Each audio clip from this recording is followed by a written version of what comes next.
bagus. Assalam. Oke, nggak ada yes-nya ya, pelajarannya ya. Tepuk assalam. Tepuk assalam. Yes. Tepuk assalam. Yes. Ya. Oke, yang ketiga. Kalau saya bilang assalam keren. Ha, gitu ya. Kencang-kencangnya ya. Oke, lagi. Assalam keren. Boleh dinyaringi suaranya Ustazah, karena menyaringkan suara atau melepaskan suara selepas-lepasnya itu ternyata bisa mengurangi stres. Ya, mungkin ada Ustazah bilang saya nggak stres kok. Ciri stres itu katanya ada 3. Yang pertama sering sariawan. Ya, sering sariawan itu salah satu tanda stres. Kemudian yang kedua sering sakit perut. Ya, sebentar kita bola-balik kamar mandi, ya, toilet ya. Kemudian yang ketiga tanda stres itu ternyata cepat ngantuk. Kalau ketiga atas satu ciri itu ada dalam diri kita, berarti kita sedang stres. Oleh karena itu, salah satu cara mengurangi stres adalah melepaskan suara, ya, biar lega. Ya. Oke, kita ulangi. Assalam. Assalam. Tepuk assalam. Yes. Assalam keren. Oke, nanti bisa ditambah ketika hanya itu boleh ditengok kiri kanan dan alhamdulillah kita pakai masker. Yang mungkin tadi makan jengkol, makan pete atau mungkin belum sikat gigi itu tidak jadi masalah. Alhamdulillah Bapak pemateri kita yang luar biasa sudah berada di tengah-tengah kita, dan saudara, mohon dengan sangat ya, selama mengikuti sesi pelatihan ini kita presence Ustaz saudara. Ada yang tahu presence? Present? Ya, kita hadir, tidak hanya fisik kita, tetapi juga hati dan pikiran kita. Mungkin kalau bahasa agamanya itu khusyuk, ya. Ya, kita khusyuk mengikuti sesi pelatihan hari kedua ini dari awal sampai akhir, ya. HP-nya bisa dicutikan sementara, ya.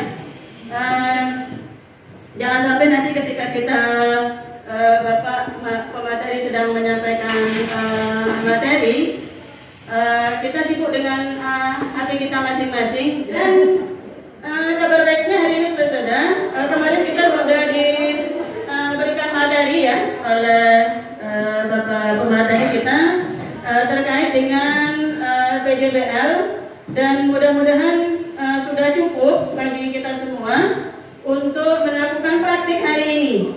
Hari ini adalah praktik PJBL-nya, ya. Untuk lebih menghemat waktu dan karena sudah hampir jam 9, untuk sesi yang kedua ini langsung saja saya serahkan kepada Bapak pemateri, kepada beliau dipersilahkan.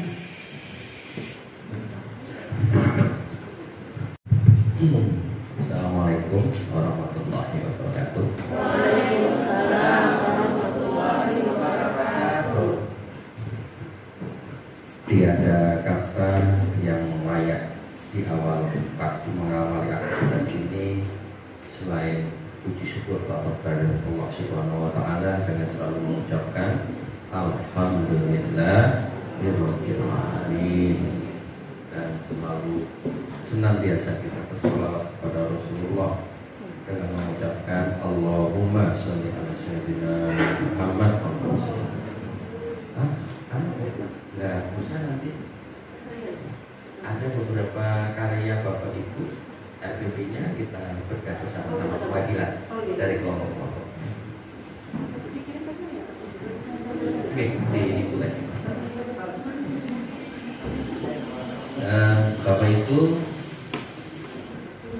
sudah didahului oleh Ibu Kepala Sekolah untuk teknisnya. Nah, teknisnya pertama kita satu sesi ini kita membuka RPP.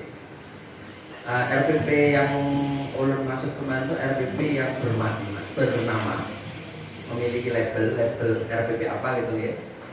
Itu nanti kita bedah bersama-sama satu sesi supaya nanti kita saya menjelaskan nanti komponen-komponen praktek beberapa menit. Setelah itu nanti pitching beberapa teman yang mau ke depan di sini. 10 menit cukup saya pikir ya, 10 menit. Tapi memenuhi komponen-komponen yang nanti akan saya terangkan gitu kan. Sambil dikirimkan ke Ibu RPP yang dibikin kan kemarin per kelompok ya, satu kelompok satu saja. Halo. Ini kepala sekolahnya sudah mantap jadi MT, Master Trainer.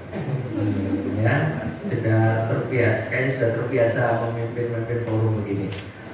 Oke. Kalau nanti di kepala sekolah penggerak berjalan Pak, itu nanti akan muncul saat loka karya gitu ya. Loka karya nanti dihadapi teman-teman sesama kepala sekolah penggerak. Biasanya di Bandung kalau Kalimantan Selatan. Mereview persepsi yang kemarin Bapak Ibu bahwasannya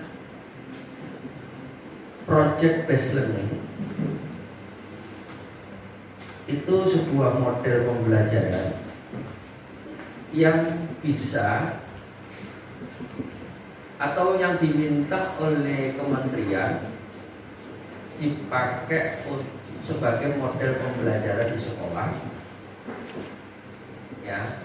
Namun karena ini masih prototipe kurikulumnya melalui guru penggerak dan kepala sekolah penggerak, supaya karena pian itu nanti tahu sendiri kayak apa sih sebujurnya, ya ini berlomba-lomba untuk mendaftar CGP dan ya, kepala sekolah mendaftar kepala sekolah penggerak. Insya Allah nanti pian akan menjadi pelaku sendiri, aktornya. Nah, di sini ulun sebagai asesor tentunya hanya sebatas rekrutmen. Ya, tapi ketika saya mempelajari membaca mulai dari dahulu kala bahwa kedudukan PJBL atau Project Based Learning itu sebagai model, intinya itu bisa pian posisikan sebagai project pada setiap materi ya, pada materi terpilih, maksudnya materi terpilih yang pian ingin projectkan bisa. Jadi luarannya pada materi tersebut, pada pertemuan tersebut. Misalkan 3 jam pelajaran, 2 jam pelajaran, itu bisa. Atau kalau melihat edaran kementerian kemarin di struktur kurikulum yang dikehendaki di KOS 2022, bahwa STK 2 kali, SD 3 kali, SMP 3 kali, artinya itu dilakukan di akhir capaian mata pelajaran. Begitu. Harapan ulun pian udah paham nih. Project untuk mewujudkan capaian pembelajaran mata pelajaran CP MAPTOP dan mewujudkan capaian materi pelajaran atau kompetensi. Nah, tinggal pilih itu kan 2 itu. Ya, tinggal pilih. Dari sini paham? Yang tidak paham angkat tangan. Tidak apa-apa. Oke. Ah, yang kurang dipahami apa Bapak dan Ibu? Artinya dari project tadi. Maksudnya Pak? Artinya project apa tadi namanya? Project based learning. Iya, artinya. Artinya apa ya artinya ya?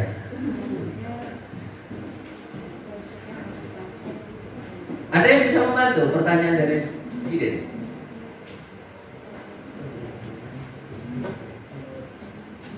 Ya, silakan Ustazah yang bisa menjawab. Kalau saja apa yang belum dipahami?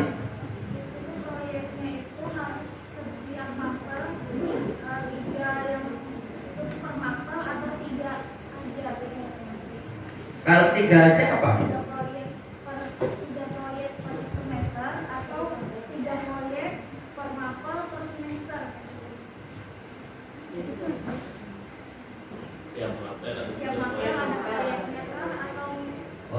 tahun Bu, bukan 1 semester. 1 tahun. Iya. Karena ini masih prototipe, makanya nanti Bapak Kepala Sekolah Pendidikan nanti yang spesifik. Biar nggak usah menghiraukan itu. Biar tidak usah menghiraukan berapa kali proyeknya, tapi penerapan model pembelajaran project based learning itu bisa dilakukan pada satu kompetensi atau satu materi di setiap mata pelajaran. Misalkan satu materi itu 2 jam alokasi waktunya, 3 jam pelajaran, ya itu dari situ. Atau biar proyeknya itu diberlakukan atau diperuntukkan bagi capaian pembelajaran pada satu mapel. Artinya kalau capaian pembelajaran satu mapel, satu semester, satu kali. Begitu. Nah, terus materi apa yang diprojekkan, dia yang tahu. Oh, ini bisa. Karena apa? Ciri-ciri materi yang bisa diprojekkan itu bermakna atau kompleks. Permasalahannya kompleks. Materi yang paling tinggi, yang paling sulit, yang paling berat, itu biasanya materi-materi di akhir. Begitu. Kalau artinya apa? Itu ya definisi proyeknya atau artinya apa? Ya, artinya dari proyek tadi. Kalau bahasa Indonesianya apa artinya? Proyek. Proyek versus Pembelajaran berbasis proyek. Begitu. Pembelajaran berbasis proyek.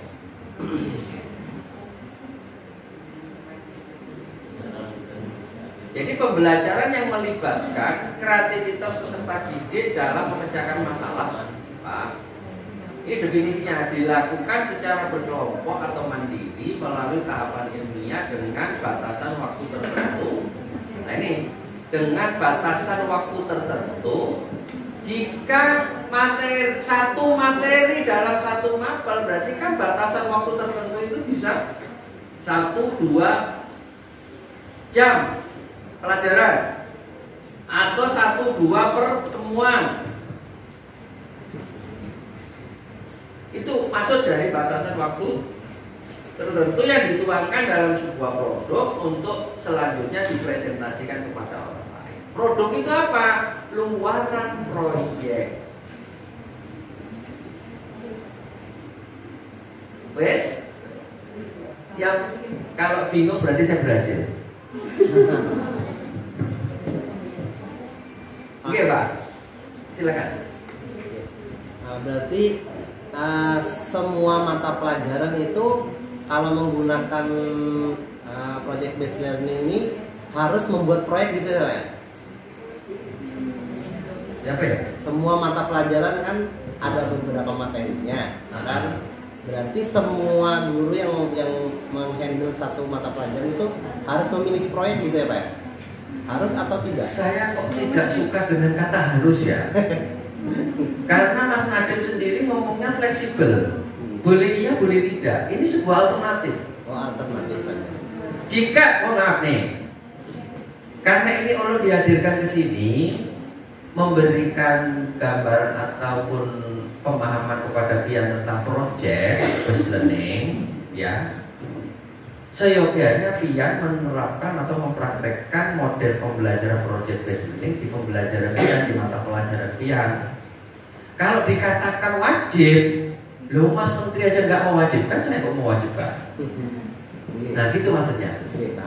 Artinya gini Bapak Ibu, pian boleh menerapkan ini, boleh tidak. Mau menerapkan pun terserah pian, mapel yang mana, apa, materi yang mana, karena pian yang tahu. Tapi kembali lagi, keuntungan ketika kita sudah menggunakan model pembelajaran yang berbasis kepada peserta didik atau pendekatannya student center, manfaatnya itu tadi kemarin tuh soft skill, kecakapan sosial, Ya, mahasiswa siswa tidak manut-manut, ini aja nunggu perintah begitu saja, bukan begitu. Ya, tidak berbicara kalau tidak disuruh, ya, tidak mengutarakan pendapat kalau tidak disuruh, bukan begitu. Itu bukan generasi milenial, bukan generasi yang sekarang. Nah, begitu Pak. Artinya jangan deh menyampaikan ini harus ya Pak. Enggak ada harus. Mulai kemarin fleksibel. Boleh iya, boleh tidak. Mau menjalankan iya, tidak menjalankan ya iya, boleh, silakan. Tergantung kebutuhan dia dalam pembelajaran. Mau project, tidak paham-paham, ya pembelajaran langsung. Tapi itu bukan alibi pian. Karena pian malas atau pian tidak ngerti project, akhirnya dikatakan siswanya nggak paham-paham. Dosa ya.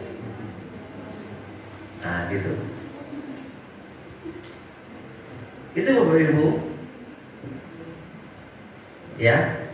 Ada Bapak? Pembelajaran yang melakukan praktik apakah sudah termasuk di pembelajaran berbasis PJDR?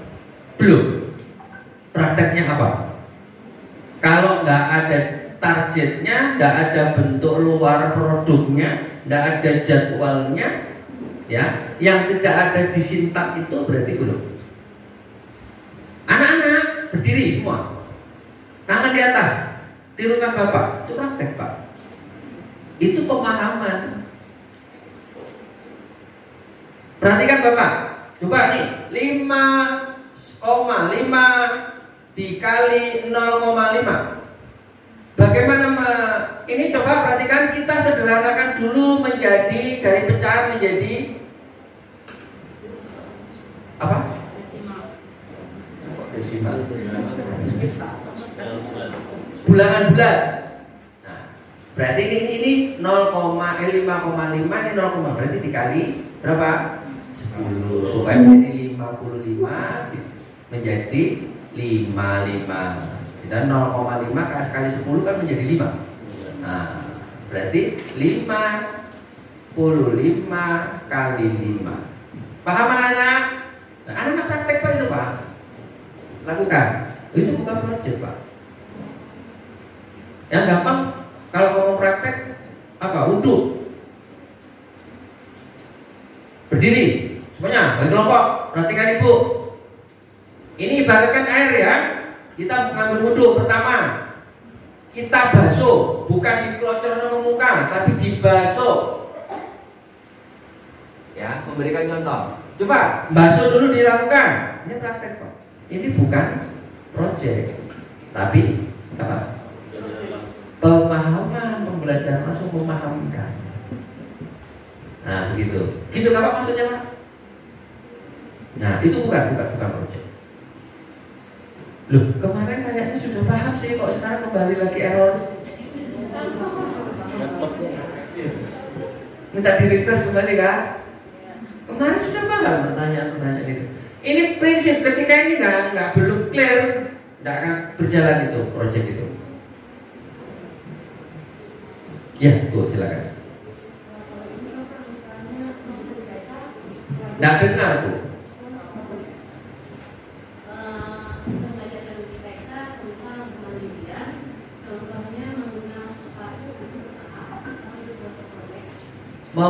Memakai sepatu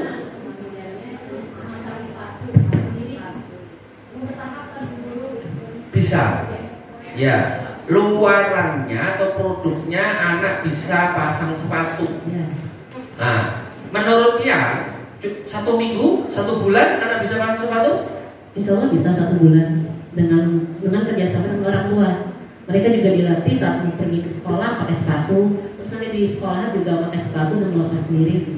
Nah, itu bisa ibu memberikan belangko kepada orang tua. Artinya di situ kan ada pentahapannya, kemarin singkatnya ada. Di situ menentukan pertanyaan mendasar, bagaimana menggunakan sepatu yang efektif, terus mendesain perencanaan produk.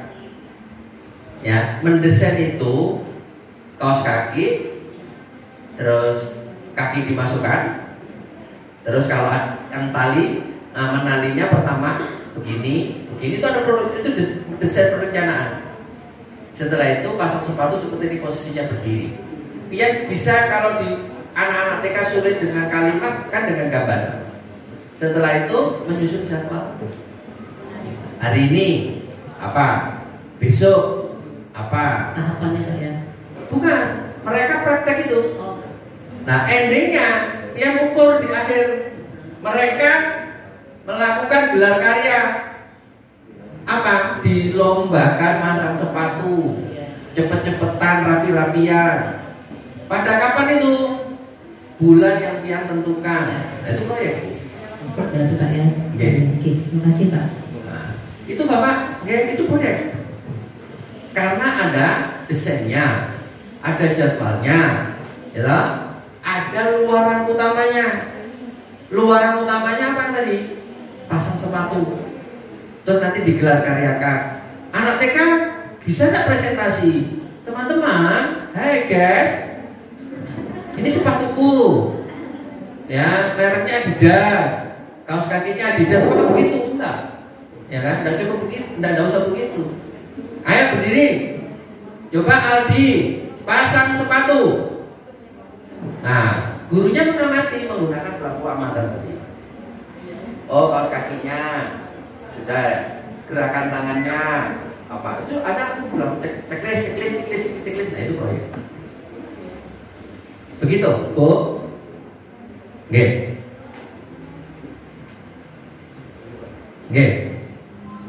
Dalam penilaian proyek resleting itu menggunakan rubrik penilaian atau tidak? Iya dong. Jadi membuat penilaian baru. Tergantung proyeknya apa Pak. Nah, proyeknya apa?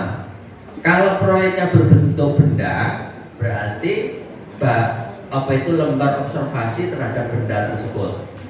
Kalau bentuk proyeknya berbentuk skill, ya berarti ada belangko pengamatan untuk skill.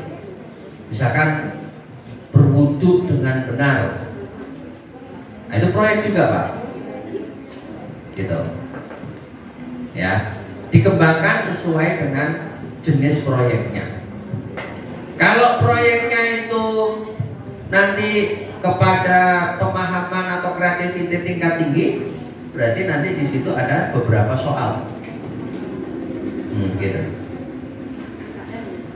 Oke, kamu. Oke, ada yang sudah. Begitu. Gitu nggak? Itu simpulan dari project based learning. Sebelum melakukan project based learning, ukur dulu tingkat pemahaman atau kompetensi anak didik kita seberapa. Begitu. Ya. Terus analisis materi mana yang bisa diprojekkan. Tentunya tidak semua materi. Tidak semua materi atau kompetensi yang bisa diprojekkan. Nah, begitu. Ya, sekali lagi saya tegaskan, proyek bisa satu materi dalam waktu 1-2 jam atau 1-2 pertemuan, atau proyek 1 semester sekali tapi mewujudkan capaian pembelajaran mapel. Mudah-mudahan paham. Yang tidak paham jangan tidak tanya. Tanya udah Bapak. Terus ya paham ya? Halo? Kok lemes? Jangan sampai saya meluncur ke Banjarbaru biar masih bingung. Oke. Sharing kepada teman-teman yang paham. Biasanya bahasa saya belum tentu mampu memahamkan pian, tapi bahasa kawan di depan, di belakang, depan atau samping kanan, samping kiri pian lebih memudahkan memahami. Silakan. Saya mau bertanya Pak, ini project based learning di mana kita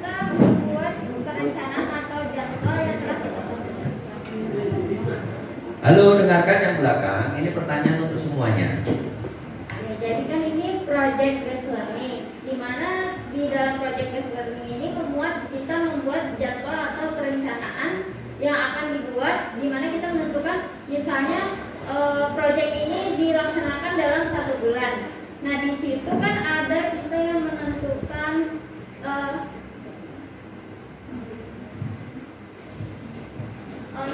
memantau dan menanyakan kemajuan proyek kepada siswa.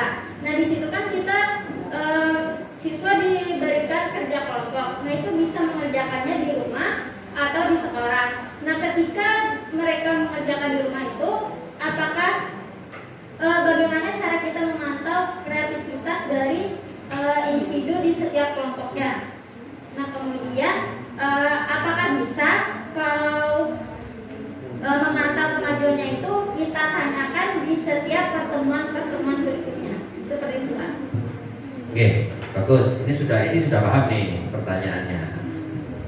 Ya, karena sudah masuk kepada langkah-langkahnya. Yang pertama jawabannya, bagaimana memantau progres produk dari siswa yang itu dikerjakan kelompok di rumah, biar nggak usah datang ke rumahnya, tapi biar bisa melihat potret hasil di periode tersebut. Misalkan 1 bulan, di minggu ketiga suruh bawa hasilnya, biar suruh bawa ke sekolah, biar cek itu saat investigasi ya, atau saat monitoring keaktifan dan perkembangan proyek, itu biar suruh bawa. Ya, itu kan biar punya belangko pengamatan, minggu pertama progresnya apa, kedua apa, ketiga. Nah, sekarang pada saat posisi minggu ketiga, yang endingnya nanti di minggu keempat itu adalah wujud produk utuh. Misalkan produknya ada 5 indikator. Yang di minggu ketiga itu ada cukup 3 indikator yang ada. Biar ada. Nah, untuk memastikan siapa yang pegawai dari 3 orang, nah biar nggak perlu kamu bekerja enggak? Kamu bekerja apa enggak? Itu polisi itu. Nah, biar gimana? Mohon disampaikan dari 3 ini seperti apa membuatnya? Silakan, siapa yang mewakili? Nah, akan cerita yang dominan akan cerita yang mengerjakan. Misalkan yang mengerjakan cuma 1, yang menjawab pasti yang 1 ini. Yang 2 kan diam. Tapi kalau yang ketiga-tiganya bekerja dengan baik, dia akan ngomong, gantian. Akan terbuka temannya kalau sama-sama. Kemarin gimana ya? Psikisnya kan begitu Bu. Tapi kalau yang 2 tidak mengerjakan atau 1 yang tidak mengerjakan, dia diam. Yang mengerjakan itu juga mau menyuruh nggak enak karena dia nggak paham. Nah itu. Jadi dia akan tahu di situ. Oh dari Adel, Wati dan Budi. Oh Budi tidak mengerjakan. Dia tidak tahu sudah. Gitu. Itu caranya Bu ya. Berarti itu masuk ke dalam refleksi pembelajarannya. Bukan belum refleksi tiap tahap maksudnya. Refleksi tiap tahap belum. Nah begitu kayak. Terus apa yang kedua tadi? Menanyakan. Sudah terjawab. Oh alhamdulillah. Pertanyaan 1 supaya makin yakin Pak. Jadi kalau misalkan proyeknya itu selesai di pekan ke-6 misalnya Pak, 6 pekan nih, karena yang luarannya tadi berupa tulisan, kemudian satunya lagi berupa video. Jadi 2 nih misalnya Pak. Jadi akhirnya memilih untuk proyek ini di 6 pekan jadinya, gitu karena 2 luaran. Nah, kalau misalkan tadi kan Bapak menyebutkan progresnya itu ketika pekan ketiga kan Pak. Nah kalau misalkan dari awal dijadwalkan di setiap pekan itu akan ditanya terus mengenai progresnya, boleh Pak? Boleh. Oh, boleh. Nah terus kalau misalkan tadi kan 6 pekan Pak, tapi kan ketika pekan selanjutnya mungkin sudah selesai nih materi yang ini. Berarti ketika kita mengecek progres anak berkelompok tadi, ketika materi selanjutnya tidak masalah berarti Pak. Oh iya, terima kasih Pak. Oke, ini intinya begini. Setiap target atau setiap periode pihak yang menentukan minggu pertama harus sudah terkumpul data observasi. Nah, cara mengobservasinya seperti ini. Nanti minggu pertama datanya harus ada ya. Nah, biar mengamati di situ. Minggu kedua ya sudah dari data observasi semuanya sudah mulai tersusun draftnya. Kalau mau tulisan rancangannya. Minggu ketiga draft itu sudah mulai berbentuk kalimat-kalimat paragraf-paragraf yang belum sempurna. Nah, begitu. Minggu keempat draft penyempurnaan dari yang minggu ketiga, penyempurnaan itu mulai penggunaan konjungsi misalkan kalimat ya, sampai kalimat kata per kata penyusun kalimat itu sudah kelihatan apanya? Kalimat utamanya, kalimat penjelasnya, konjungsinya, sampai kalimat penyimpulnya dan lain-lain sudah ada. Itu minggu keempat penilaiannya. Ibu ya cukup di minggu keempat itu instrumen akhir yang dipakai. Jangan menggunakan instrumen minggu pertama, minggu kedua, minggu ketiga, tidak usah. Nah, 1, 2, 3 minggu pertama, minggu kedua, minggu ketiga itu adalah sebagai instrumen proses. Nah, begitu. Ada yang tidak berproses tapi hasilnya bagus. Artinya apa? Bisa juga dikerjakan ibunya. Nah, begitu itu klaimnya begitu. Ya. Prosesnya bagus, tapi endingnya nggak bagus. Oh, dia bisa sakit. Kelompok ini ada masalah. Nah, itu nanti klaimnya. Nah, mengenai penilaiannya seperti apa? Ya ibu sebagai guru yang tahu. Mau diapakan? Apakah proses oriented, ya, atau hasil oriented? Nah, begitu. Itu kayak Bu. Oke, nanti bisa mengimbaskan kepada teman-teman. Alurnya sudah benar tadi. Ya. Jadi mulai dari menentukan pertanyaan mendasar itu terkait produknya yang dituju, terus mendesain bentuk wujudnya, produk yang ingin dicapai itu apa? Membuat isi deskriptif karang berapa, misalkan 4 paragraf, 1 paragraf begini ya, isinya tentang mendeskripsikan objek tertentu apa, terserah bebas, tapi ada rujukannya, ada apanya, data pustakanya disebutkan di situ. Itu spesifikasi produk. Terus pihak menyusun jadwal. Minggu pertama targetnya ini, cara mencarinya begini. Minggu kedua, minggu ketiga, minggu keempat, terakhir begitu. Sama dengan Bapak Ibu yang di TK, mengajari anak melompat, itu bisa diproyekkan. Atau mengajari anak fisik motorik kasar, apa misalkan, ya, supaya tidak takut dan tidak nangis. Produknya apa? Gambarnya. Anak bisa menyusun apa ya biasanya ketika itu, yang baru-baru itu apa namanya? Anak mengenali huruf dan angka. Anak bisa membedakan warna. Nah, itu ada permainan macam-macam di situ. Ya. Tadi yang gampang, anak bisa pasang sepatu, anak bisa pasang baju. Nah, itu bisa diprojekkan. Begitu. Proyek itu bukan seperti pentas seni ya, anak nari, itu bisa diproyekkan, tapi bukan selalu itu. Yang kecil-kecil yang ada tahap step-step dari fase proyek itu bisa dikatakan proyek. Pentas seni akhir semester, Proyek, iya, tapi yang mengerjakan gurunya bukan siswanya. Nanti bentuk panitia. Siapa? Pembina OSIS, ketuanya. Bentuk bagian sesi ini, sesi itu, ini. Minggu pertama kita sudah begini ya, sudah mencari ini. Nah, itu proyek ya.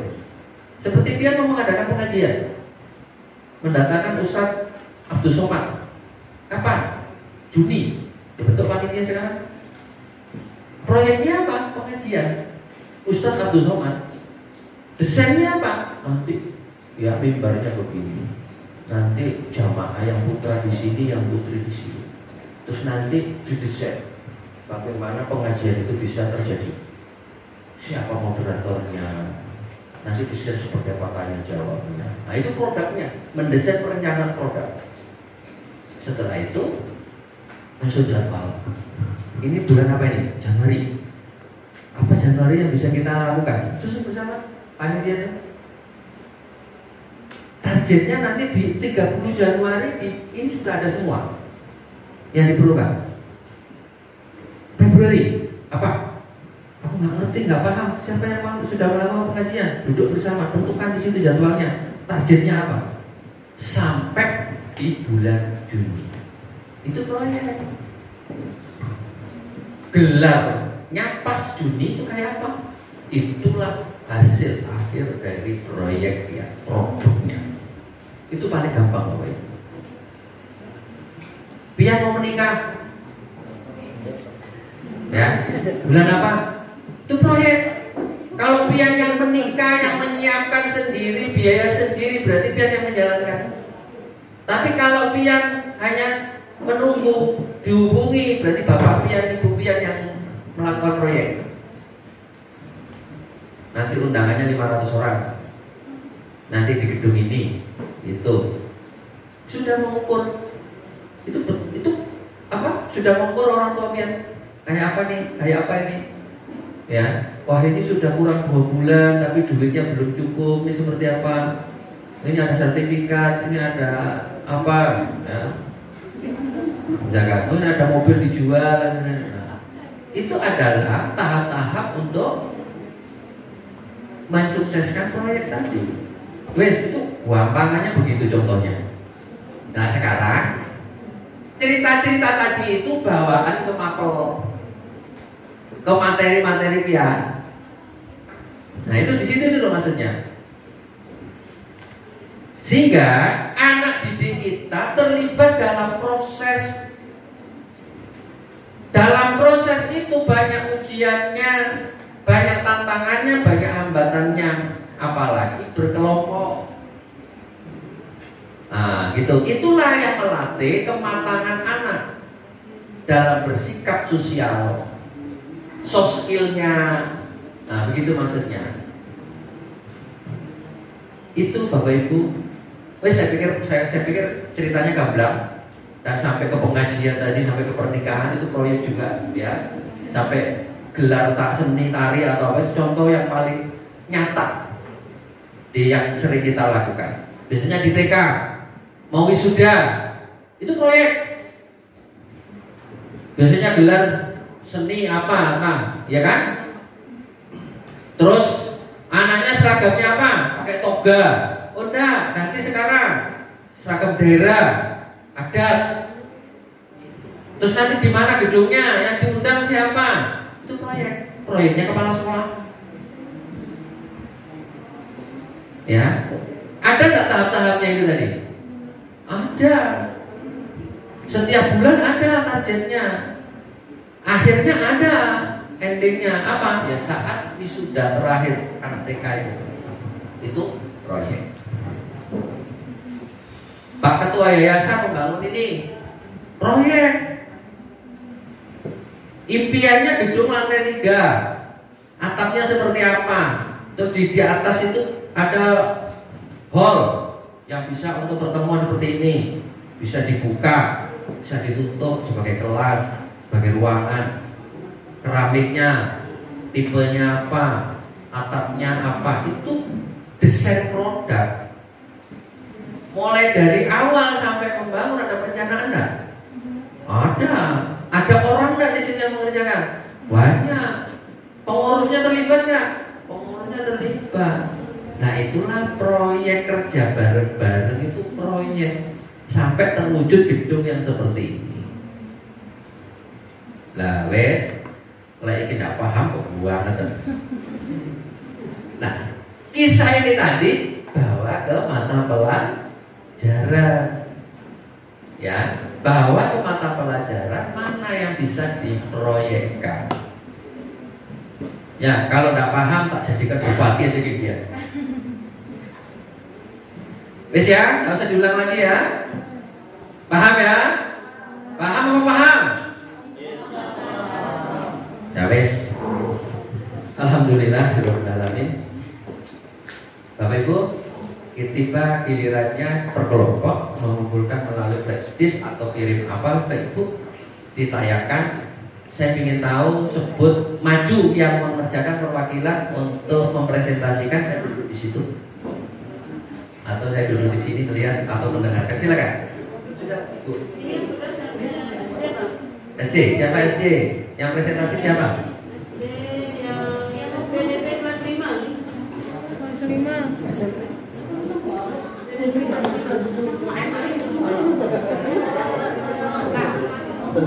SMP belum kirim. Saya mau dukung. Sudah dikirim.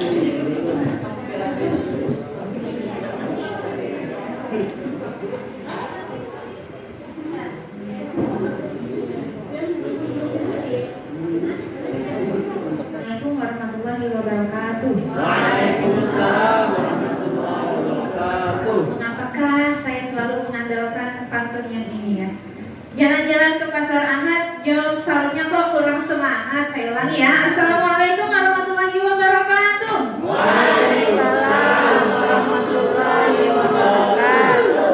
Oke, terima kasih Ustadz Surya dan kawan-kawan ya. Kemudian Ibu Eva dan seluruh yang ada di belakang. Oke. Mohon maaf sebelumnya Bapak Ibu, Ustadz Ustazah, saya di sini berdiri hanya ingin mempresentasikan apa yang sudah dipelajari. Kalau di tengah-tengah perjalanan ada yang keliru, ada yang kurang pas, mohon dimaafkan. Jadi kali ini modul pembelajaran bahasa Indonesia itu saya ambil materinya tentang teks prosedur. Jadi di sini untuk target peserta didiknya, karena capaian pembelajaran bahasa Indonesia untuk yang prototipe yaitu namanya belum ada, jadi ngambilnya di kompetensi dasar yang ada di K13. Nah kemudian karena kemarin sesuai dengan arahan Bapak, kalau bisa nanti di tujuannya itu menjadi 3 gitu, yang kognitif, kemudian keterampilannya juga ada, sifatnya juga atau sikapnya juga ada. Nah, jadi di target peserta didik ini akhirnya saya mencoba untuk luarannya itu nanti ada teksnya, ada teks prosedurnya yang dibuat, kemudian juga ada video dari teks prosedur yang sudah mereka susun gitu. Jadi ada 2. Kemudian untuk sikapnya, penilaian sikapnya itu jujur, disiplin dan juga rajin. Karena menurut saya kalau teks prosedur ini sebenarnya banyak di internet. Makanya mengapa sikap jujur itu yang saya pilih, karena berarti siswa ini benar-benar berusaha untuk membuat sendiri. Walaupun mungkin ada referensinya dari internet, dari buku-buku yang lain, tapi hendaknya itu memang dia berusaha sendiri untuk membuatnya. Kemudian kalau disiplin dan rajin itu terkait dengan proyek, karena proyek ini kan sudah dijadwalkan. Nah, jadi harapan saya itu ketika kita mengecek progresnya per pekan, jadinya anak ini juga bisa menampilkan progresnya sesuai dengan jadwal yang sudah ditentukan. Untuk kegiatan pembelajarannya, sebelumnya sudah pemahaman bermakna tadi. Nah, pemahaman bermakna di sini kita akan mencoba menyampaikan kepada para peserta didik bahwa teks prosedur ini sebenarnya erat kaitannya dengan kehidupan sehari-hari ya. Kalau di dalam contoh itu ada memasak, kemudian bagaimana menggunakan laptop atau komputer, atau mungkin bagaimana senam sikuk tadi, itu juga salah satu teks prosedur yang kita wujudkan gitu. Nah, dan bahkan kalau kita sebagai umat Islam gitu ya, berwudu itu pun sebenarnya salah satu perwujudan dari teks prosedur. Karena kan berwudu itu tertib, ya kan, tidak mungkin terbolak-balik, tidak mungkin yang cuci kaki duluan baru cuci muka, kan tidak mungkin. Nah, jadi sebenarnya apa materi yang kita pelajari yang akan kita proyekkan ini? Misalnya, mohon maaf, langsung spesifik ke sini aja dulu. Misalkan di sini kan menyebutkan modul ajar menggunakan project ya. Nah, setelah itu di sini komponen-komponen terpenting yang ada di sini ini pian bacakan. Setelah itu terutama secara spesifik itu mulai kemampuan awal sampai kegiatan inti, terutama kegiatan inti. Karena di situ mencerminkan terkait fase atau sintak pembelajarannya. Nah, di situ. Jadi misalkan di situ menentukan pertanyaan mendasar, apa yang dilakukan guru? Langsung konkret yang dilakukan guru apa? Gitu saja. Oke, monggo silakan. Jadi di komponen intinya itu tujuan pembelajaran peserta didik itu mampu menyajikan sebuah teks prosedur tentang cara melakukan, cara memakai, dan cara membuat dengan memperhatikan struktur dan unsur kebahasaan yang baik. Kemudian mampu mempresentasikan teks prosedur dalam bentuk video dengan baik, dan yang terakhir peserta didik mampu menampilkan sifat rajin, disiplin, dan jujur. Pemahaman bermaknanya tadi yang sudah saya sebutkan sebelumnya. Kemudian pertanyaan pemantik, pernahkah kalian memperhatikan bungkus mie instan? Jika pernah, bagaimanakah prosedur membuatnya? Kemudian persiapan pembelajaran, mempersiapkan perangkat ajar, mempersiapkan sarana pembelajaran, mempersiapkan sumber belajar tentang prosedur. Perangkat ajar di sini berarti kita sudah mungkin menyiapkan beberapa contoh teks prosedur selain yang ada di buku paket. Jadi siswa lebih banyak referensinya sebagai gambaran referensi. Kemudian kegiatan pembelajaran seperti biasa di kegiatan awal guru mengondisikan situasi kelas, kemudian memasukkan pertanyaan pemantik yang sudah kita susun di komponen inti tadi. Kemudian karena biasanya kita di SIT itu mengaitkan dengan hadis atau ayat atau cerita-cerita, jadi di sini saya kaitkan dengan sebuah hadis tentang titik beratnya di kemalasan. Nah, jadi kan tadi sifatnya tadi yang kita inginkan yaitu rajin. Nah, jadi saya kaitkan di situ. Kemudian kegiatan intinya guru menyampaikan proyek. Di awal ini sudah menyampaikan proyek. Nanti kalian akan membuat sebuah teks prosedur dan membuat sebuah video dari teks prosedur yang telah dibuat selama 6 pekan. Kemudian pada pekan kelima seluruh kelompok mengumpulkan teks yang sudah selesai, dan pada pekan ke-6 videonya itu yang akan dikumpulkan, ditayangkan. Kemudian guru juga menyampaikan jika proyek ini nanti akan diunggah pada laman YouTube sekolah. Jadi supaya mereka itu sungguh-sungguh gitu menurut saya untuk membuat videonya. Jadi akhirnya di situ saya ingin anak-anak ini nanti hasilnya akan diunggah di YouTube sekolah gitu. Jadi biar orang tuanya juga melihat bagaimana hasil dari belajar anak-anaknya. Kemudian guru membagi peserta didik menjadi beberapa kelompok dengan jumlah peserta 3-4 orang.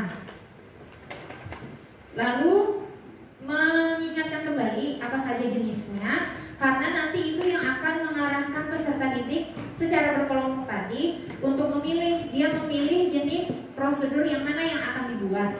Jadi mereka sudah berdiskusi sesuai dengan kelompoknya. Nah, ketika berdiskusi itu, guru sudah mulai memantau bagaimana mereka akan menentukan pilihan jenis teks prosedur yang akan dibuat untuk kelompoknya masing-masing.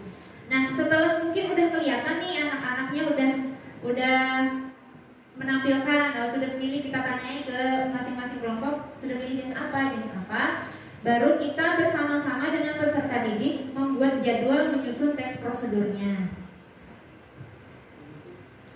Nah, di pekan pertama ini saya minta anak-anak secara berkelompok tadi mencari video dan referensi dan menyajikan bahan dan alat jika memang memilih topik atau jenis teks prosedur cara membuat, karena otomatis akan ada alat dan bahan. Nah, setelahnya pekan kedua nanti dicek lagi apakah mereka sudah menampilkan hasil diskusi berkenaan dengan struktur tujuan dan bahan alat jika ada tadi, jika memilih teks prosedur yang cara membuat. Jadi pekan ketiga nanti anak-anak diminta untuk pada bagian langkah-langkah. Jadi prosedur itu kan sebenarnya langkah-langkah isinya. Nah, jadi di pekan ketiga udah ada langkah-langkahnya nih, lengkap dengan kaidah kebahasaannya. Kaidah kebahasaannya itu apa yang muncul sambil diingatkan, sambil dia juga mereview ulang.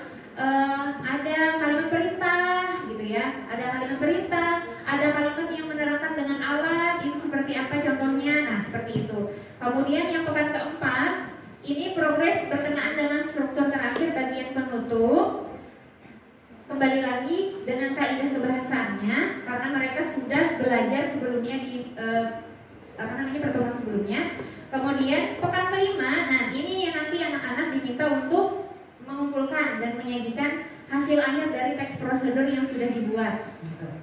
Dan yang pekan keenam itu mereka sudah mengumpulkan video dari teks prosedur yang sudah dibuat oleh kelompok.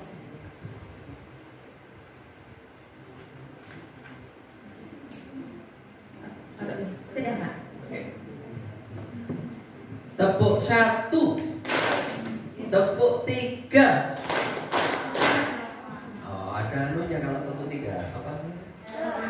Semangat. Tepuk 3. Oke, terima kasih. Sekarang tepuk tangan. Ya, Ustazah siapa namanya? Oh, Ustazah Murni, mohon maaf lupa. Ya, tadi mencerminkan bahwa modul ajar itu modul project ya, dengan ada beberapa tahap. Karena ini awal ya, awal untuk dan penampil pertama juga, mungkin ada nervous juga. Catatannya untuk secara keseluruhan sudah bagus, namun untuk fase-fase atau sintak dalam proyeknya kurang spesifik, Bu. Contoh, menentukan pertanyaan mendasar. Itu apa sih proyeknya yang nyatanya itu seperti apa? Membuat teks prosedur. Ya, sudah membuat teks prosedur tentang apa bidangnya? Iya, topik besarnya kan ditentukan. Apa? Cara membuat atau cara. Teks prosedur itu kan ada topiknya. Teks prosedur apa? Seperti SOP gitu kan? Nah, SOP apa? Teks prosedur apa? Kan di dalam teks prosedur itu ada 3 jenis, Pak. Jadi maksudnya itu anak-anak itu memilih dari 3 jenis itu, nanti mereka sendiri yang akan menentukan topiknya. 3 jenis itu sebutkan di sini anak memilih. Nah, gitu ya. Oke, berikutnya desain produk. Nah, desain produk tadi apa? Sampai mengunggah ke YouTube. Video. Sebelum teks prosedurnya. Nah, desainnya seperti apa nanti jadinya? Itu ceritakan. Spesifik produknya. Teks prosedur nanti warnanya hitam berbentuk kotak, ada resletingnya. Nyata nggak? Nah, itu tentunya nggak tepat teks prosedur gitu, tapi nah ini kayak analogi saja. Nah, gitu. Ya. Terus nanti ada 2 produknya. Satu berbentuk teks prosedur, yang 2 video. Jelas. Berikutnya menyusun jadwal. Tadi sudah per minggunya sudah ada. Tapi di situ belum ada panduannya minggu pertama apa targetnya, yang dikerjakan apa. Karena itu membutuhkan waktu.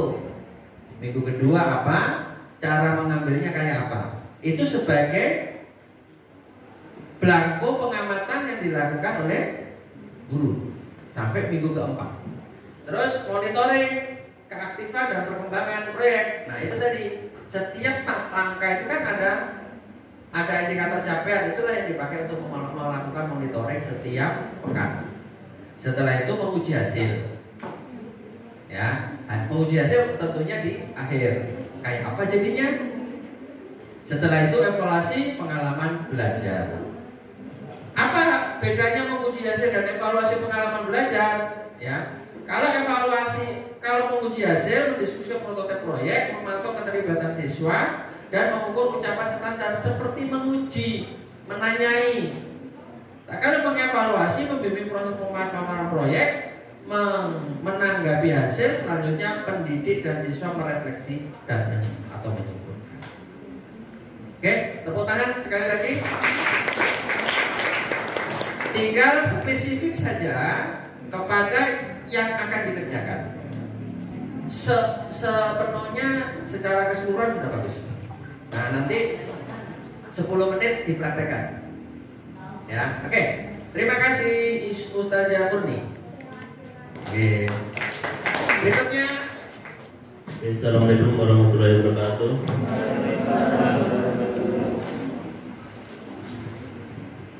Ini menggunakan kompetensi awalnya, peserta didik dapat membaca dan menuliskan pecahan senilai. Kemudian targetnya itu mengetahui arti pecahan, letak membilang dan letak menyebut pecahan. Model pembelajarannya pembelajaran langsung dengan metode example dan example. Example langsung itu apa?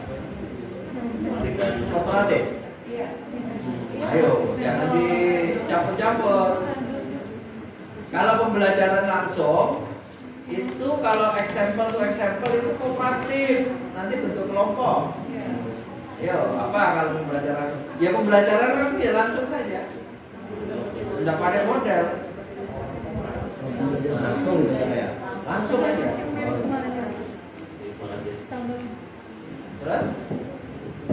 Untuk tujuan pembelajarannya, peserta didik mengetahui arti pecahan, kemudian mengetahui letak pecahan, dan letak penyebut dan pembilang pecahan. Untuk pemahaman bermaknanya itu mengartikan pecahan, mengetahui letak penyebut pembilang pecahan. Pertanyaan pemantiknya, apa yang kalian ketahui dari gambar potongan pizza ini?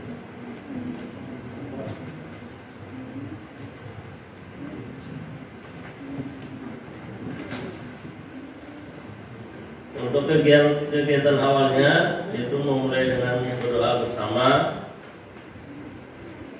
kehadiran, kemudian kegiatan inti itu peserta didik mengamati salah satu gambar yang menggambarkan pecahan dan bentuk pecahan di papan tulis. Kemudian pendidik memfasilitasi peserta didik untuk bertanya atau memberikan pendapat terhadap hasil pengamatan gambar dan contoh soal yang diberikan. Kemudian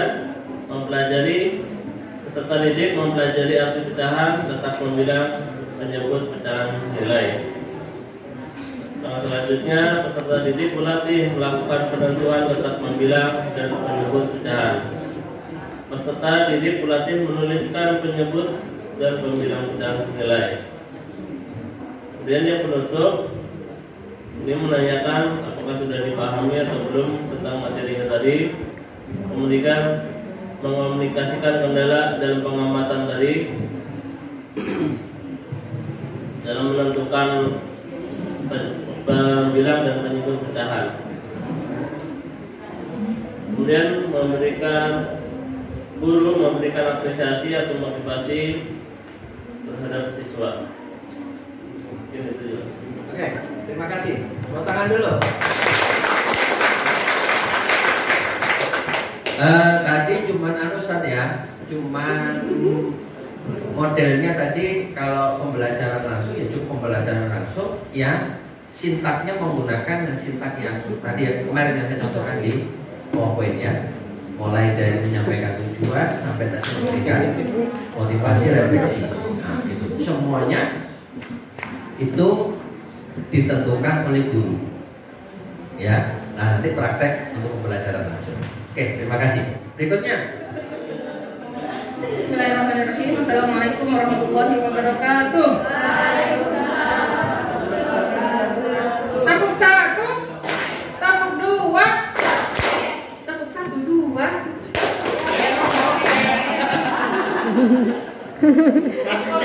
Tepuk bersama kan? Mau tepuk 5 kayak tepuk semangat tepat.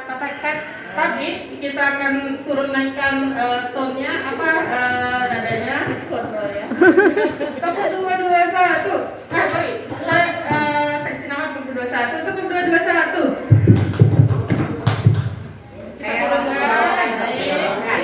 Nanti ketika dia biasa semuanya berhenti. Oke, kita coba. Tepuk 221. Masih keras.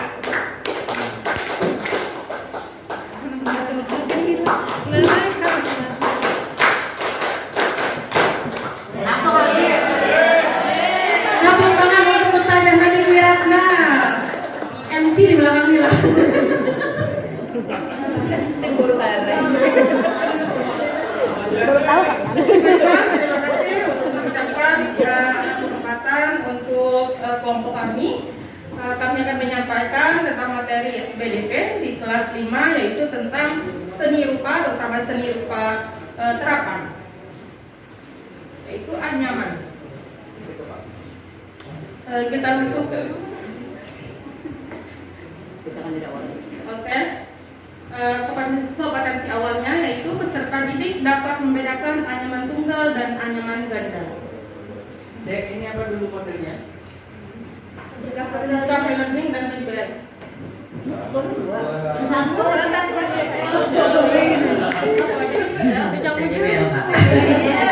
Tadi kami di sekitar aku Pak, jadi yang mana di dalam ini? Timbang. Oke, untuk komponen intinya, profil belajar Pancasila atau sikap yang ingin dicapai itu bertambah pada Tuhan Yang Maha Esa, kerjasama, tanggung jawab dan mandiri. Langsung anu saja Bu. Komponen inti Langsung ke tujuan. tujuan pembelajarannya yaitu peserta didik dapat membedakan anyaman tunggal dan anyaman ganda. Kemudian peserta didik dapat bekerjasama dalam membuat anyaman. Untuk komponen motoriknya, siswa dapat membuat tikar dari daun sawi. Untuk maknanya, anyaman dapat terbuat dalam beberapa variasi. Sebentar. Betul Bapak Ibu yang lain. Itu ditulis aja tujuan itu, kognitifnya apa? Keterampilannya apa? Sikapnya apa? Oke. Karena yang membaca kan bukan biar aja. Oke, berarti yang pertama itu Bu, lupa untuk sikapnya. Yang kedua, yang pertama itu untuk kognitifnya. Yang kedua itu baru sikapnya. Yang ketiga baru motoriknya. Ya, itu maksudnya. Dalam kurung aja boleh. Ini kena dipotong dulu Pak. Untuk pemahaman bermakna, anyaman dapat dibuat dalam beberapa variasi. Oke, anak-anak, tahukah kalian gambar apa ini? Nah, itu dipicu dengan menampilkan gambar Jangan. Gambar apa ini? Mana gambarnya? Ada Pak di bawah. Nah, kalau ada gambarnya ditempel di situ. Disebutkan secara spesifik. Oke. Bukan. Oke, pernah nggak melihat tas purun atau bukan di rumah? Ya. Masih Bu. Kemudian pernahkah kalian melihat benda ini tadi? Langsung aja Pak ya, banknya tadi. Tas purun atau tikar di rumah. Apakah kalian mempunyai anyaman? Sama sih, intinya kayak ya begini. Apakah kalian tahu bagaimana cara membuatnya? Jangan membuatnya. Menganyamnya. Bukan. Pernah melihat proses Sebutkan buat apa? Anyam. Anyaman apa? Tikar purun. Tas. Tidak ada rahasia di antara kita. Yang spesifik. Bagaimana cara membuat anyaman purun? Jelas, anyaman purun. Pernahkah Anda melihat anyaman? Anyaman apa? Nah, ini enggak konkret. Ya, harus relax. Oke, sip. Itu masukannya langsung tak tembak ya. Untuk persiapan pembelajaran, persiapkan perangkat atau bahan ajarnya, kemudian sarana pembelajaran dan sumber belajar anyaman. Untuk kegiatan awal, untuk kegiatan intinya, pertama untuk minggu pertama yaitu peserta didik mengamati salah satu masalah kontekstual yang disajikan guru untuk menentukan rasa ingin tahu seperti gambar di bawah ini. Mungkin bisa diganti, mungkin di langsung saja gambar tas kurun atau ikan. Apakah kalian mempunyai anyaman rumah? Itu masih penanti. Oh, Yang baru sama Gini. Kegiatan inti itu ada 3 tahap ya. Apa tahap dalam kegiatan inti? Pendahuluan, inti pembelajaran, terus itu tahap inti dalam pembelajaran di modul ini. Nah, pendahuluan di sini mana?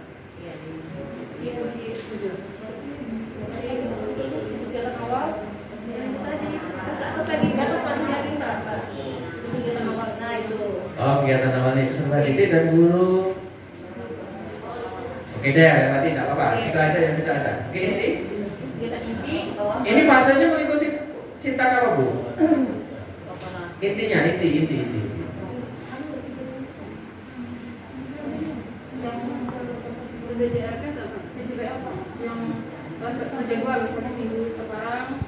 Anunya mana? Pertanyaan mendasarnya tentang produknya.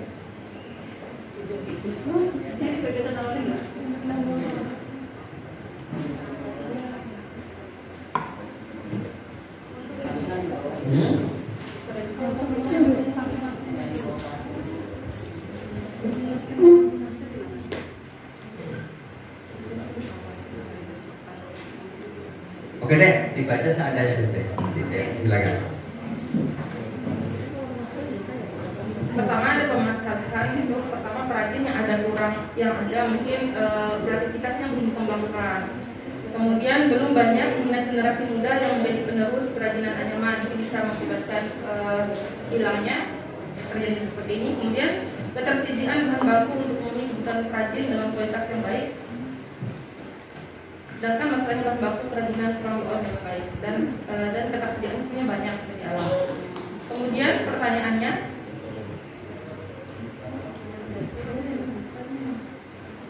kita langsung step ke minggu kedua ini. Oh iya, kita masuk ya pengarahannya. Untuk ke minggu kedua, untuk minggu pertama pengarahan misalnya penyiapan bahan, misalnya kita fokus misalnya karena yang lebih mudah kita ambil dari kelapa misalnya. Dan di situ di minggu pertama ini khusus untuk mengenalkan anak-anak bahan, persiapan dan demonstrasi dari guru. Untuk minggu kedua itu pendidik meminta peserta didik mempersiapkan bahan-bahan membuat anyaman. Nah, eksekusi untuk tahap awal di minggu kedua. Minggu ketiga pendidik memantau perkembangan anyaman peserta didik. Berarti dari minggu pertama itu, misalnya hari pertama, hari kedua itu kan ada penyiapan yang untuk menyiapkan bahan-bahan, kemudian mungkin hari ketiga dimulai prosesnya. Nah, minggu kedua pendidik meminta peserta didik mempersiapkan di minggu ketiga memantau perkembangan anyaman peserta didik. Kemudian minggu pertama dan kedua itu ya. Minggu kedua itu pendidik mempersiapkan bahan buat anyaman. Ya, mereka ini pertama perkenalan dan yang kedua itu mereka memulai. Minggu ketiga itu masih dalam proses mendidik memantau perkembangan anyaman peserta didik apa yang mereka sudah buat. Mungkin ini bisa dipakai di sekolah, memakai waktu yang istirahat, jadi kita bisa dipantau. Kalau di rumah mungkin kalau tugas pakai apa. Kemudian minggu keempat pendidik meminta peserta didik mengumpul hasil proyek anyamannya dan kemudian mempresentasikan hasil karya kepada teman-teman. Kemudian penutup. Ya. sesuai dengan kebingungan tadi, akhirnya progresnya bingung juga. Nah ini tidak fokus Bu. Kalau memang project, ya ini langsung saja ya, mohon maaf ya saya sampaikan. Kalau memang project langsung aja ikuti fase-fase itu. Fasenya misalkan menentukan pertanyaan mendasar. Apa yang dilakukan guru? Apa yang dilakukan siswa? Sudah jelas. Nggak usah ditambah-tambahin lagi pertanyaan apa tadi dipanjangin aneh gitu. Oh, yang pertanyaan apa nih? Untuk apa ini? Bukan, yang pertanyaan ada 1, 2, 3, 4, 5 itu. Ini. Ini nah itu apa itu? Itu kayak masalah Pak yang kendalanya Pak, kayak misalkan di zaman sekarang tuh masih apa? Untuk apa itu? Perlu nggak? Perlu memberikan apa manfaat sih apa yang akan kita capai di. Nah maksudnya di tahap itu perlu nggak di situ? Nah itu ini sehingga mengkabulkan fase itu. Langsung aja di situ pertanyaan mendasar. Apa pertanyaan mendasarnya? Nggak usah panjang-panjang, nggak usah panjang-panjang. Pertanyaan mendasar itu terkait produknya ngopo. Nah gitu. Setelah itu nanti mendesain perencanaan produk. Mendesain itu spesifikasi produk. Yang tadi anyaman. Nah, tentunya fase ini menjawab dari tujuan. Tujuan pertama mampu membedakan tadi kognitifnya. Ya. Terus apakah itu nanti bisa terjawab ketika produk sudah terjadi atau belum secara kognitif? Kalau sudah, ya berarti nanti langsung evaluasinya di produk di akhir. Nah gitu. Tapi tidak apa-apa karena ini kan, karena tadi kan sepakat di awal kan ada discovery kan. Nah itu yang menjadi model itu Bapak Ibu, satu saja jangan dua, nanti tabrakan sintak. Terus jika nanti Pian harus turun menjadi pembelajaran langsung, nggak perlu dimasukkan kepada sintaknya itu, langsung aja pembelajaran langsung. Begitu, boleh. Misalnya Pak, kalau kita dalam hal itu kita selesaikan mas tadi membuat anyaman itu berarti itu termasuk PJBS atau enggak Pak? Kalau tidak ada tahap-tahap ini berarti langsung. Ini anak-anak membuatnya begini. Kita membuat bahannya ya. Ini kumpulkan. Sudah semua? Sudah. Alatnya ada? Ada. Tirukan Ibu. Pertama, kita susun 4 dulu. Posisi sila ini. Oke? Dari 4 kita gerakan begini. Itu yang lain. Terus tambah 1 lagi begini. Dipandu terus. Ini. Sudah seperti ini? Sudah Bu. Loh, itu kok belum? Hampir ya belum. Ini salah tadi nak. Ini begini. betul langsung. Nah, setelah itu lanjut sampailah jadi 1 lembar. Selesai. Itu langsung. Nah, begitu. Kalau Pian pada saat project tidak begitu. Step by stepnya kita tunjukkan, lakukan. Nah, gitu. Memberikan kebebasan, keleluasaan siswa mau belajar dari siapa, mau belajar dari apa, silakan. Yang penting nanti seminggu pertama produknya harus ini. Makanya itu ada komunikasi dengan orang tua atau masyarakat. Nah, begitu bukan melulu dari guru.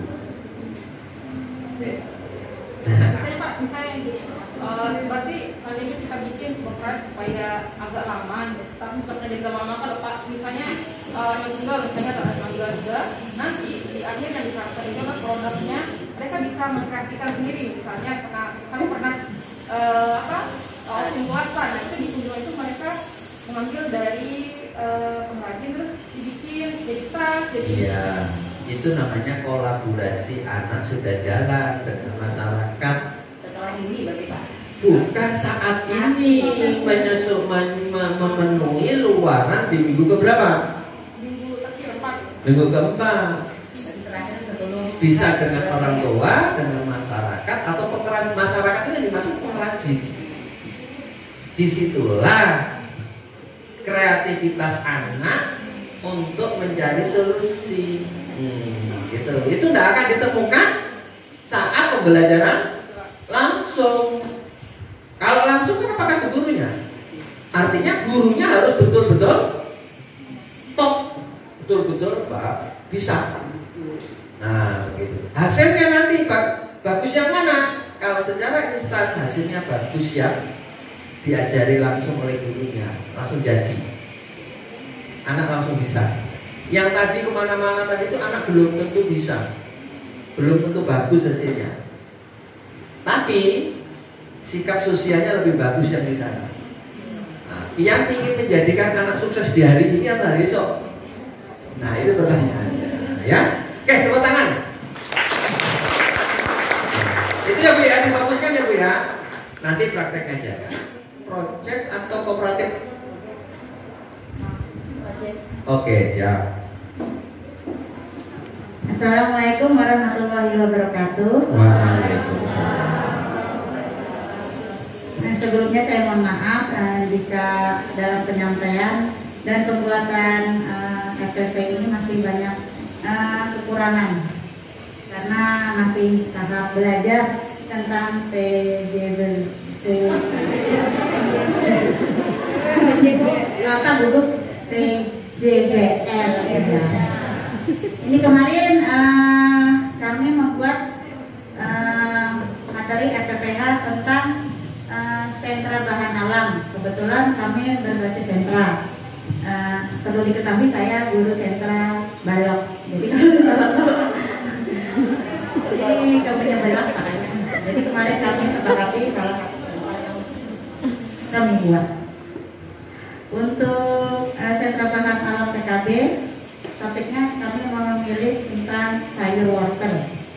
Nah, jadi kompetensi awalnya adalah anak mengenal pencipta tanaman, kemudian anak mengenal tanaman, anak melakukan kegiatan motorik halus. Kemudian profil pelajar Pancasilanya, takwa kepada Tuhan Yang Maha Esa, berakhlak mulia, berpikir kreatif dan mandiri.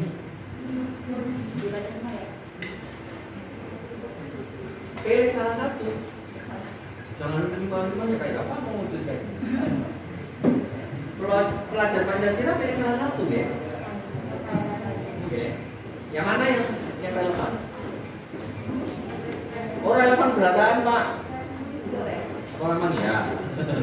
Dia berkaitan sama dengan kegiatan. Ya tidak apa-apa, pilih salah satu yang menurut Ibu. Pilih salah satu aja teman-teman. Jangan rame-rame. Jadi berpikir kreatif dan mandiri saja. Kemudian sarana prasarananya adalah lewati saja. Melewati langsung ke target peserta didik adalah anak dapat meyakini tanaman sayur adalah ciptaan Allah, anak dapat menyimpulkan manfaat tanaman wortel, dan anak dapat membuat proyek dari tanaman wortel. Model pembelajaran yang digunakan adalah pembelajaran langsung. Tujuannya apa Bu? Tujuannya di bawah. Anak dapat, yang pertama, anak dapat menghubungkan konsep bilangan dengan benda melalui kegiatan mencak wortel. Kognitifnya. Kemudian anak dapat melakukan kegiatan mencak menggunakan wortel dan pewarna makanan sendiri dengan lancar. Itu psikomotornya Pak. Kemudian yang ketiga, melalui kegiatan membereskan mainan, anak dapat menunjukkan sikap bertanggung jawab. Itu efektifnya. Kemudian pemahaman bermaknanya, yang pertama anak dapat membilang angka 1 sampai 20. Kemudian anak dapat mengenal warna, anak dapat mengkoordinasikan gerakan mata dan tangan, motor halus, dan anak dapat menunjukkan sikap bertanggung jawab.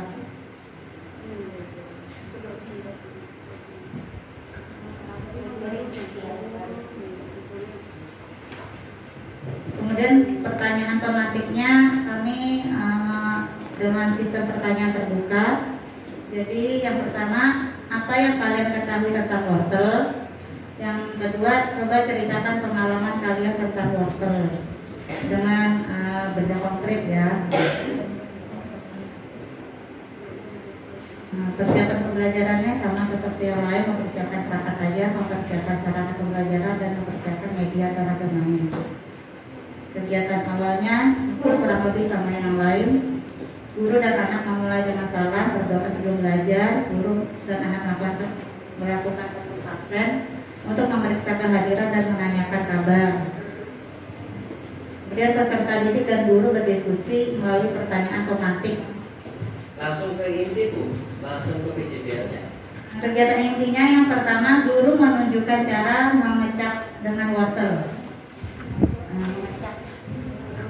Kemudian yang kedua, guru dan anak berdiskusi tentang cara mengecap dengan wortel. Yang ketiga, guru menunjukkan hasil mengecap dengan wortel kepada anak sebagai gambaran kepada anak. Yang keempat, guru mendemonstrasikan cara mengecap wortel kepada anak. Yang kelima, anak dibagi menjadi kelompok-kelompok kecil, 2 anak per 1 kelompok. Yang keenam, setiap anak bekerja sama untuk menyelesaikan mengecap dengan wortel. Yang ketujuh, anak melakukan kegiatan mengecap wortel dengan beberapa rincian. Anak menyiapkan alat dan bahan yang akan digunakan. Kemudian anak membelah wortel sendiri. Yang ketiga, menghitung jumlah mengecap dengan wortel yang telah anak lakukan tadi.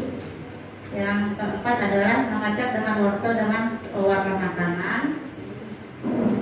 Kemudian anak menambahkan kreasi dengan menjiplak jari tangan membentuk daun wortel. Itu wortel yang sudah disiapkan itu dikreasikan lagi menjadi bentuk-bentuk.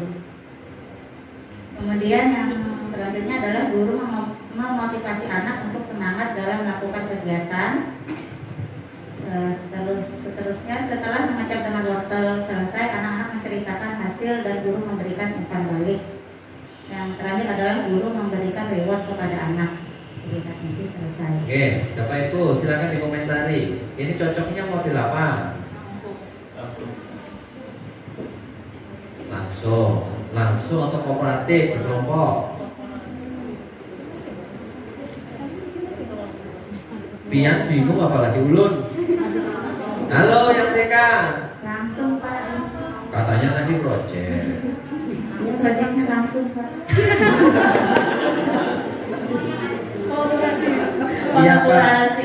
Projectnya langsung. Ya langsung jadi. Kalau di situ guru menjelaskan, guru memberi contoh, ya guru menemani siswa, guru apa itu langsung. Ya, terus kalau guru membagi siswa kepada kelompok, terus diikuti dengan guru membagi prosedur yang dilaksanakan, itu kooperatif. Tapi kalau tidak ada prosedur yang dilaksanakan, bukan kooperatif, tapi tetap langsung meskipun berkelompok begitu. Nah ini orang bingung, ini proyek langsung atau proyek kelompok? Ada enggak proyek langsung? Ada enggak model pembelajaran proyek langsung? Enggak ada.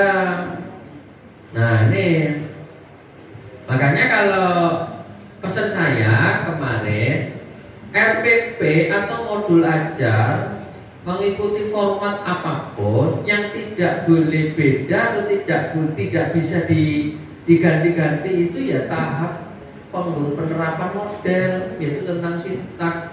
Mengenai susunan nama, susunan media, letak tujuan, letak metode diganti-ganti, tidak masalah.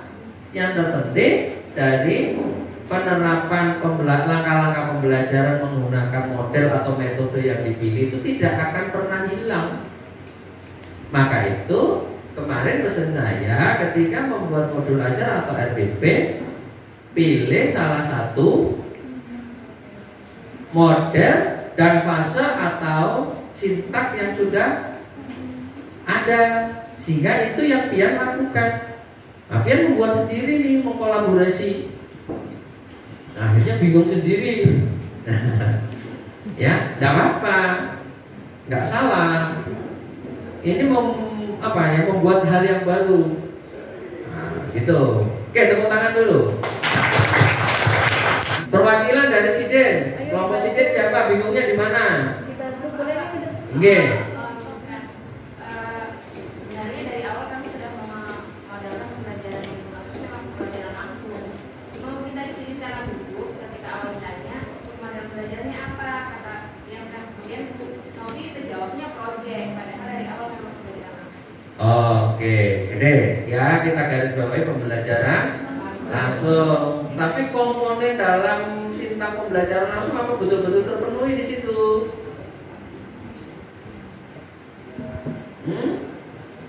Misalkan apa yang utama di dalam pembelajaran langsung? Guru menyampaikan tujuan dan memotivasi siswa. Ada nggak tadi tujuannya? Ada. Terus mendemonstrasikan pengetahuan dan keterampilan. Guru memberi contoh. Ada. Terus latihan terbimbing, mengecat, membagi kelompok, membantu. Ada. Nah itu latihan terbimbing. Terus mengecek pemahaman dan umpan balik. Nah ini ngeceknya kebabas nah, jangan panjang-panjang, dipendekin. Nah itu umpan balik. Nah ada itu. Terus pelatihan lanjutan dan transfer, artinya di sini lanjutkan nah, terus terakhir Ian melakukan evaluasi, simpulan dan tindak lanjut. Ada itu. Nah berarti pembelajaran langsung fasenya ada 1, 2, 3, 4, 5 yang tulis ini. Nggak usah yang lain, ini aja. Apa yang dilakukan guru, apa yang dilakukan siswa. Oke, jelas sudah? Oke, cukup. Terima kasih.